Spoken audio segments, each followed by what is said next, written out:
What is going on, everybody? My name is Matt, and welcome back to the channel. I have a ton of incredible, exciting XRP news today. I can't even get the words out of my mouth. It's going so quickly. So I'm excited to show you guys this. I hope you guys are going to enjoy, and we're going to get into everything right now. So there is a ton of incredibly useful and incredibly valuable information that I want you guys to pay attention to very quickly right now regarding XRP. So if we take a look at pretty much one of the biggest deals, I think right now, is the crypto bubbles. You guys are seeing some major activity going on today, especially with ZEC. ZEC is up 41%, which is just absolutely insane, including a lot of other coins. BNB is up. Pretty much the majority of the coins that we know, track, and really meticulously follow are up and are doing very, very well today. When we take a look at XRP on the whole, we are seeing a price of 2.97, which is just absolutely wonderful. This is exactly that point that I've been telling you guys about for a very long time now. So if we take a look at a couple of different things, you guys will notice right here on the 21st of September, 2.97, that is essentially that major point of support that we fell off of, and you guys can see after it falls below that 2.97 support on the 21st, you guys can see it takes a nosedive down, but then it also spikes back up again on the 24th to 2.99, and then same thing. So you'll notice that each time we hit this major point of resistance, it essentially falls back down. Today is the only time where we've hit this point of resistance. We've hit that $3-ish barrier, and we've stayed there, and we haven't fallen back down, which is just a huge, huge difference. So again, you guys notice that, especially if you look at some technicals, it is usually your old resistance that will become in the future will become your support point. So again, we take a look that right now 2.99 is our resistance. Eventually that will become our point of support. So again, market cap on the day $178 billion for XRP. The volume is down, which is not necessarily a bad thing. A lot of people talk about volume being down, but the volume being down, at least in my view, is not necessarily a bad thing, because the volume, of course, right now is only 5.6 billion over the past 24 hours. Still a lot, but is lower than it was. And the real reason why this is noteworthy is because when we look at the relative strength index, or how much overbuying and overselling is going on with crypto at any particular moment, you'll notice that when the volume is spiked, when the volume is a lot higher, it tends to be more volatile.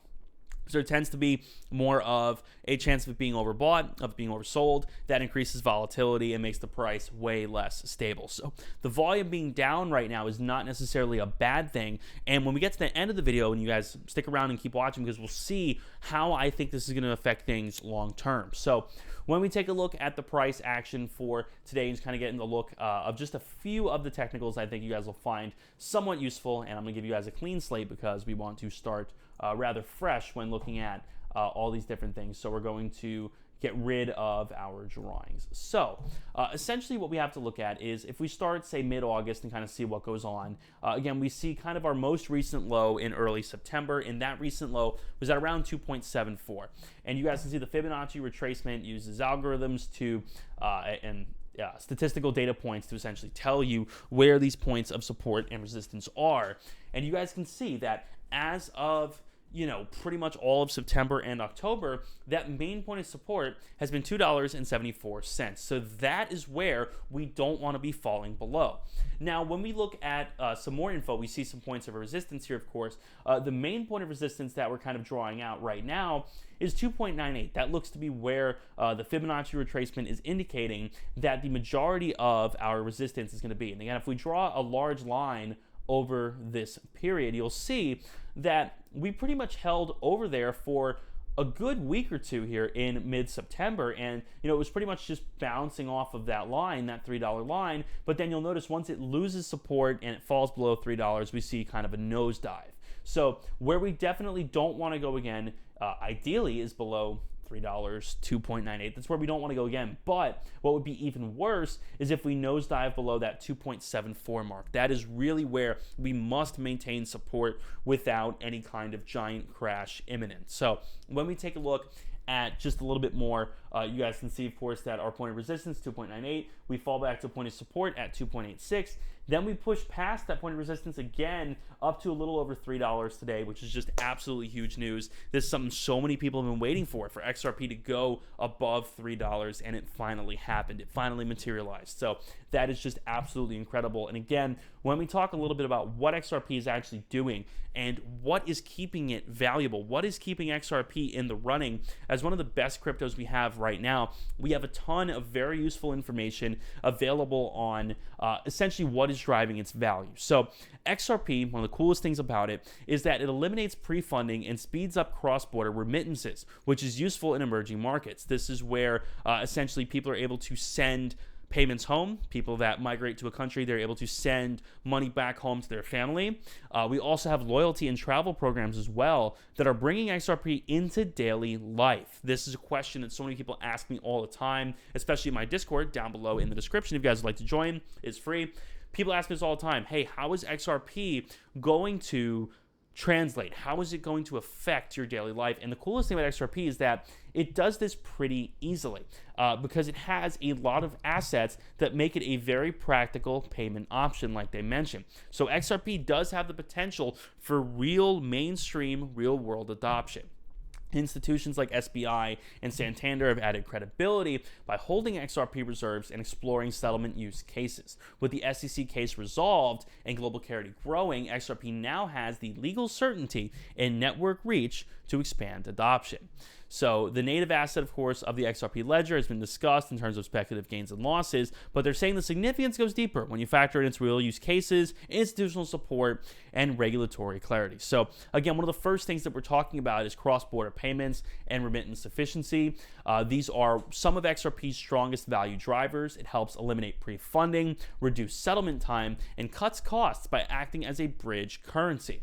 So the SBI Remit Japan uses XRP to send money instantly to the Philippines, Vietnam, and Indonesia, which benefits migrant workers sending remittances home. So the way this works is people go to work, they send money back to their family, probably because the currency in Japan is worth more than in some of these other countries. And the means in which they can do that is with XRP. So because XRP has a steady value, if they send XRP to the Philippines or Vietnam and then they cash that in or even use it over there, but if they cash that in for the native currency, it will be worth a lot more. So same thing, Triangelo in Southeast Asia in partnership with Ripple taps XRP for remittance corridors across Malaysia, the Philippines, and Bangladesh. The Middle East and Africa as well integrated XRP for remittances between Africa and Asia, targeting unbanked populations. Their partnership with Banco Rendimento de Brazil enables businesses and individuals to move funds globally with XRP as a settlement bridge. So Brazil, we got Africa, we got Philippines, Vietnam, Indonesia, Japan. A lot of different countries here, which is pretty awesome. And again, compared to SWIFT, which can take days and incur high fees, XRP's near instant settlement makes it attractive in emerging markets where remittances are essential.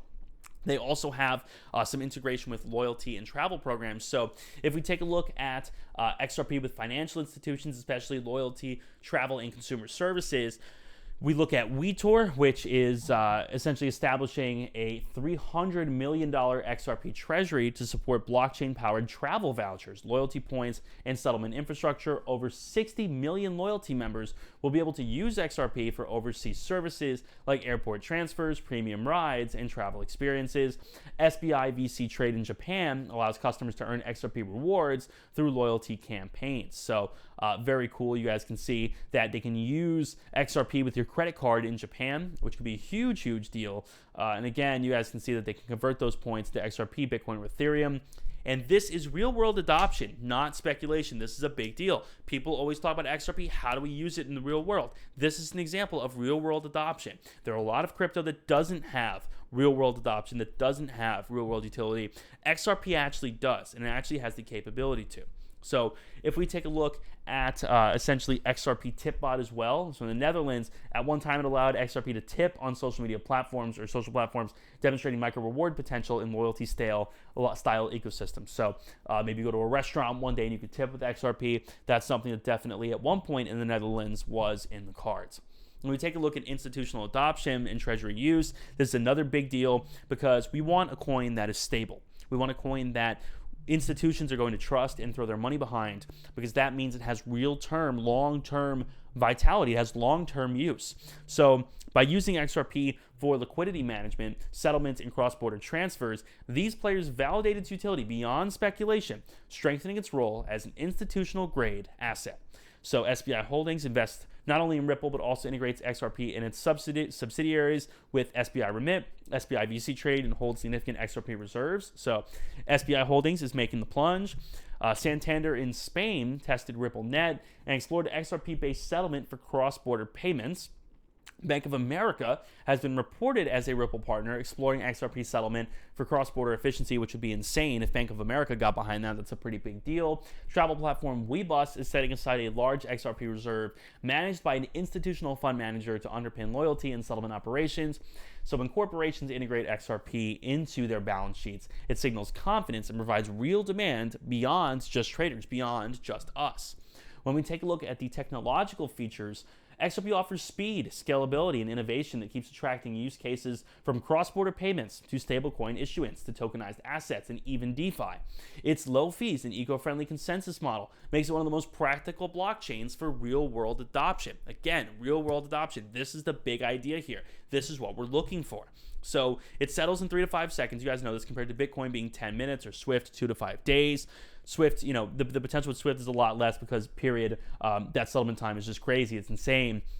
This underpins remittance and microtransaction use cases. If you're going to tip someone at a restaurant, tipping in Bitcoin would be harder because it is 10 minutes to settle as opposed to something like XRP, which is 3 to 5 seconds.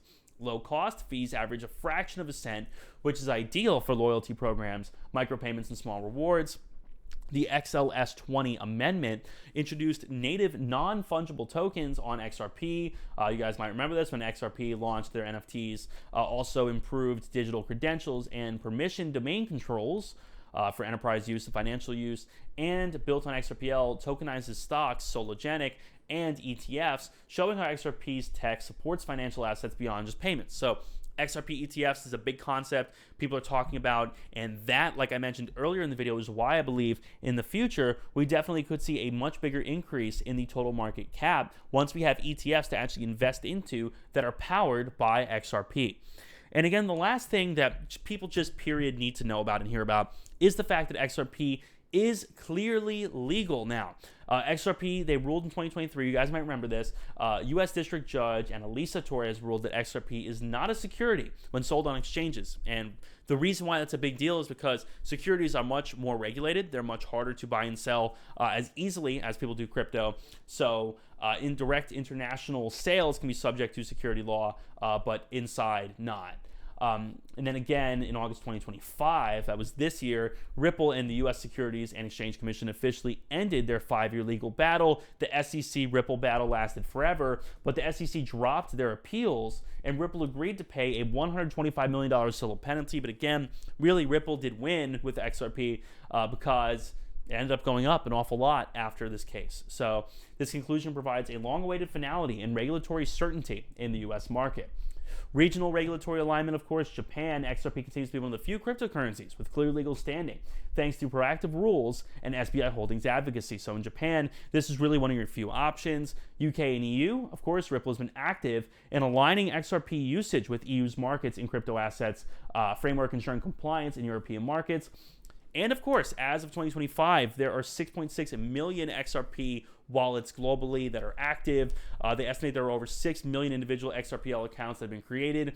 SBI Group's crypto exchanges, SBI VC Trade and BitPoint Japan, grew rapidly. And you look at this number, it's pretty crazy. 807,000 accounts in March of 24 to 1.65 million in March of 25. So it's about double in a year, which is absolutely insane. With banks, exchanges, and consumer platforms adopting XRP, network effects multiply, more liquidity, more corridors, and more opportunities to use XRP in daily life. Why does this matter? Well, the end of the Ripple and SEC case in 25 eliminates one of XRP's biggest overhangs. Combined with regulatory clarity in Asia and Europe, immeasurable growth in wallets, accounts, and corporate reserves, XRP now has both the legal certainty and network reach to drive adoption well beyond speculation. Again, there are still some challenges that XRP still faces, and this is what I'll leave you guys with so you're informed on what challenges we're going to have to look for. And if you guys have any questions, of course, you'd always ask me in my Discord down below in the description, which is free. But XRP enters 2025 with legal clarity and growing integrations, but usage still lags compared to stable coins like USDC, which move trillions of dollars annually. At the same time, stablecoins and central bank digital currencies are intensifying with broad regulatory backing and global payment networks. But I am personally not worried about this because CBDCs really are not what crypto is about. The fact that they're backed by a central bank, they're backed by a government, is just not really what people are looking for when they talk about crypto. It's not what they want. So when we talk about adoption versus actual usage, there are a lot of different integrations that exist, but user activity remains lower than potential. Compared with stablecoins, USDC shows enormous on-chain volume. In 25, USDC's annual transaction volume is trillions of dollars, which again, is a stablecoin, so that makes sense why people would be doing that. They're using it more broadly for payments than many non-fiat currencies, of course, because it's tracking the dollar. So can't really worry about stablecoins as much, I don't think. I don't think it's worth worrying about because I think XRP is superior, and I think XRP will be useful one day. So again, you can't worry about these things. 25 stablecoins pose strong competition. Yeah, to a degree. I mean, people are sending USDC, USDT, but it's still tracking the US dollar. It's still the same problem. The point of XRP is that it has a fixed supply. It's a big deal. Of course, we have regulation. It's a double-edged sword, they say. While the U.S. case ending in 25 brought legal clarity, some regions still restrict or refuse to recognize XRP as money. China bans most crypto use, which we knew, of course. Forcing overseas workaround only, and global stablecoin laws are tightening, raising compliance standards, but also boosting trust in rivals like USDC. So again, not something I'm personally worried about. I think we'll be okay. With that said, I hope you guys truly found this useful. Let me know what questions you have down below in the comments, and I'll catch you guys on the next video a little later.